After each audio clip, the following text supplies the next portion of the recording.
asalaamaaleykum wa rahmatullahi wa barakatuhu mbokki Sénégal mbokki àddina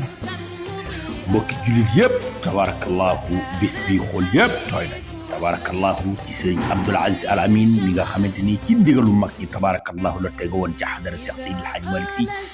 waaye moog doomam ju tedd jooju Seydi Mouhamadul Moustapha Sy responsable moral doomi Seydi Cheikh Ahmed Tidiane Sy Al Maktoum Al Mourchidul Am tabarakallahu jug nuyu bàyyam bu tedd boobu nuyu sell boobu xool yëpp bég tabarakallahu di ñaan Serigne Abdoul Aziz Al Amine yal na yàlla yóbbu ko ci àjjana yi àlliyiina tabarakallahu wane la ko maamam Seydil Hadji Malick bàyyam bu tedd Seydi Aboubacar Sy ñu teg ko ci loxol Seydina Cheikh Ahmed Tidiane Chérif mu teg ko ci loxol Seydina Mouhamad ñu jébbal ko suñu borom mu jox ko këram ci aljana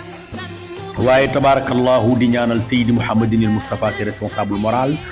Al Mourchidul Am yàlla defal ko wér defal ko gudd fan mission bi maamam teg ci loxoom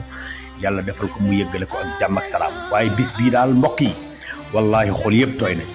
wallahi xol yëpp tooy nañ wallahi xol yëpp tooy nañ tabarakallahu Serigne Abdoul Aziz Al Amine dafa baax wallahi barke alquran Serigne Abdoul Aziz Al Amine dafa baax waaye kenn du Seydi Mouhamadinil Moustapha Sy responsable moral ñu ngi ñaan kër Seydil Hadji Malick Sy yàlla na leen yàlla gën a dëgëral ci barke yonent bi ku ne amin yàlla nga ci bokk ci barke Cheikh na Ahmed Tidiane Chérif nañu ànd seetaan إذا قال جاء لفظ شمسا مضيئا وكانت حديث رشد محيي الجماجم إذا قال جاء لفظ شمسا مضيئا وكانت حديث رشد محيي الجماجم